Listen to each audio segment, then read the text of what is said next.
কোনো নারী যদি একটি জিনিস বলে দেয় সে জান্নাতি। জিনিসটা কি? ভালো করে বন্ধুরা শুনবেন, মনেও রাখবেন আর আমল করার চেষ্টা করবেন। কোনো নারী যদি একটা জিনিস সাক্ষ্য দিয়ে দেয় তার স্বামী জান্নাতি।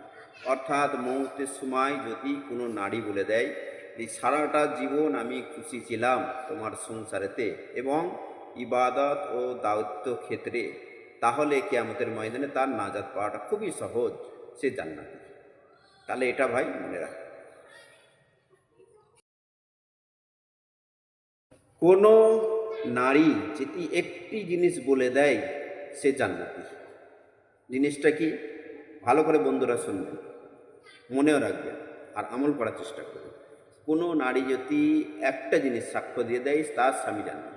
অর্থাৎ মৌতের সময় যদি কোনো নারী বলে দেয় যে সারাটা জীবন আমি খুশি